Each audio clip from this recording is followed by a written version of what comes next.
What I'm gonna share with you is how I turned my absolutely ridiculous, horrible, bad clothing brand idea into a thriving six-figure business. I've been running my clothing brand for the past 8 years, and I've done hundreds of thousands of dollars in sales and had up to $70,000 months in sales for my clothing brand. And if you're starting up your own clothing brand right now, you don't have the traction that you want, and maybe you've got some insecurity around your brand idea, you're not sure if it's a good enough idea, this video I think is gonna truly inspire you. But even more important than that, it's gonna show you how you can change and pivot along your journey to finally reach the results that you're looking for. So I really hope that you enjoy. Here it is.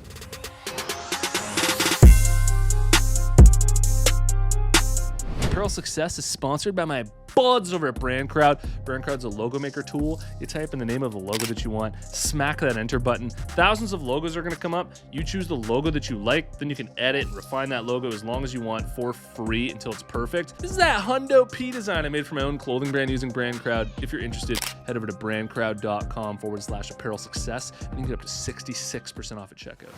All right, chapter 1, let's talk about how absolutely dumb my clothing brand idea is. I have a Canadian lifestyle brand called K-Bud. K-Bud, you can see K-Bud behind me. That is my clothing brand, and it is perhaps the dumbest clothing brand name, the dumbest clothing brand idea that may have ever come out before in the history of the universe. The brand idea came out of playing hockey with my roommate, who eventually became my business partner. And we're playing hockey, and everybody's like, yeah, Bud, whatever, Bud, you know, f you, Bud, all that shit. And me and my roommate both get penalties. We're in the penalty box, and there's two other guys in the other penalty box. And my buddy is yelling to them, saying like, okay, Bud, whatever, Bud. And we were driving home that day. We had been talking about wanting to start a business together for a long time. And I said, why don't we just come up with a clothing brand and make the clothing brand named K-Bud? Like there's something there and we can sell it to the hockey players because it seems to be like this hockey thing since everybody says Bud all the time at hockey. So after that night, we both agreed, let's just do it. And whether or not this goes well for us, we're both going to learn a ton about how to run a business. And so from the night that we came up with the idea to the day that we launched our clothing brand was maybe only a month and a half or 2 months. Like we came up with the idea and we were just like into action. We got a designer to design our logo. We decided we were gonna come out with 4 t-shirts, 4 tanks, and 2 hats. And we basically just found a local place near us. We got them made and we just started selling them. Now, the second chapter was getting feedback. Okay, this was a crucial phase and I'm super happy that we launched our clothing brand so soon because it allowed us to get feedback a whole lot quicker. And we had all of these ideas for how our clothing brand was gonna go when we launched it. And when we launched it, it turned out to be so different than how we thought it was gonna go. In my crazy little brain here, I thought that because K-Bud came out of playing hockey, that the audience that I was trying to sell to was hockey players.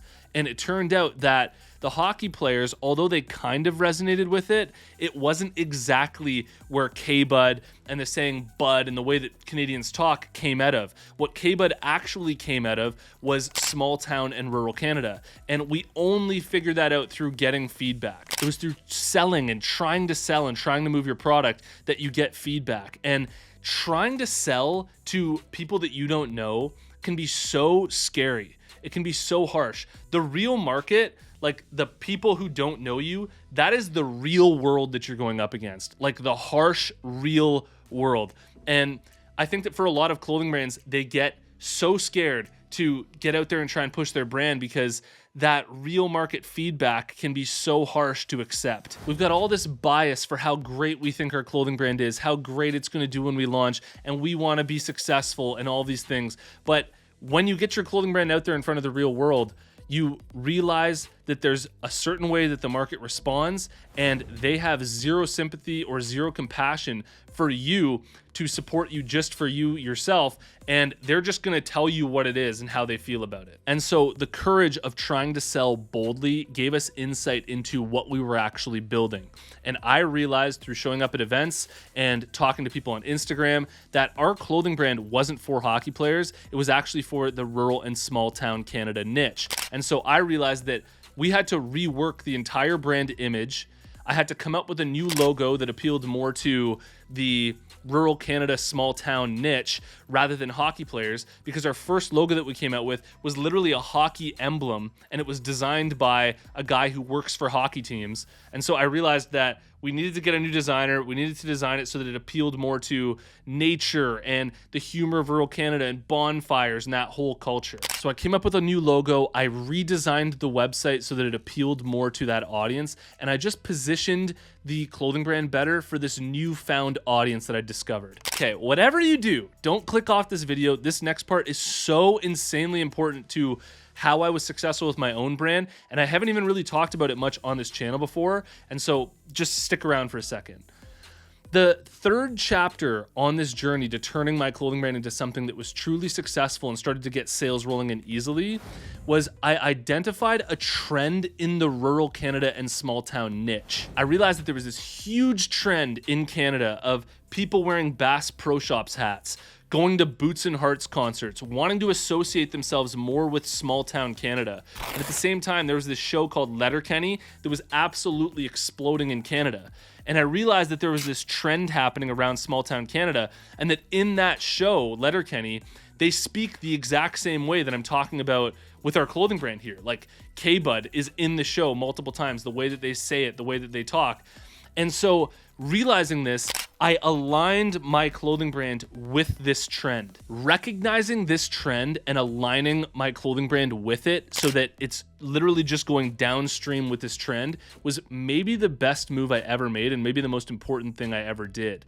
I changed our slogan from representing the raw attitude of authentic Canadians to representing rural Canada.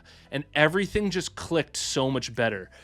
This saying has been sticking with me so hard the past little while, which is the boat you're rowing in matters way more than how hard you're rowing. The boat that you're in matters so much more than how hard you're rowing. There are so many clothing brand owners that are working so hard, but they're just in the wrong boat. They're in the wrong opportunity. There's no trend going on for what they're trying to sell. There's nothing amazing happening in their space, and they're just fighting an uphill battle, and they'll always be fighting an uphill battle based on their brand concept. And whatever brand concept that you have, this is totally cool.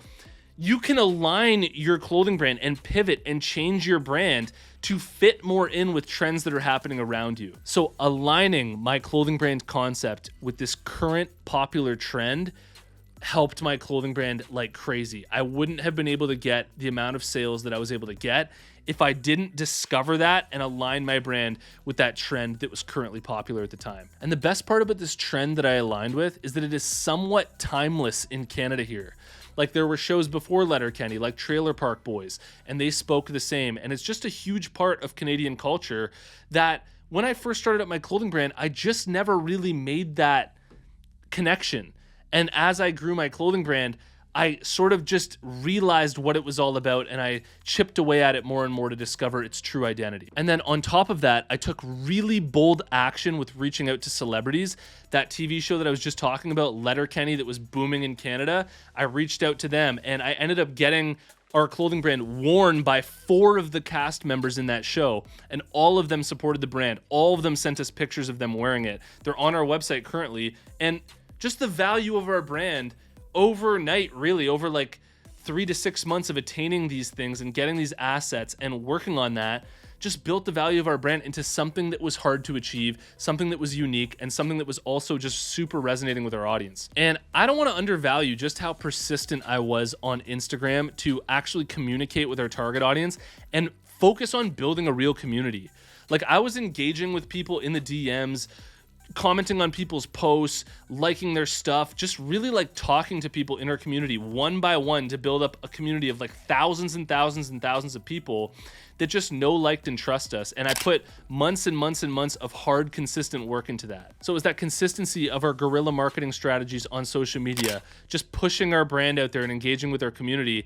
And once it got to a certain point where that was really rolling and we were doing like 10K, 15K a month in sales, introducing retargeting ads on TikTok, Facebook, and Instagram, and incorporating email marketing on top of that, just really allowed us to get to a pretty huge point where we were doing like $40,000 months very consistently, got up to a $70,000 month, and that's how I turned my clothing brand into a six-figure business. I'd honestly love to hear where you're at right now on your clothing brand journey in the comments below. It would be sick to hear about it. And if you like this video, please drop a like on it.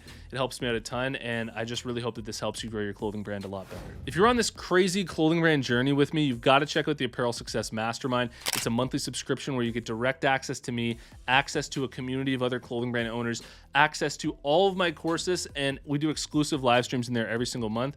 If you're interested, you can learn more at apparelsuccessmastermind.com, and I'll see you in the next one. Peace.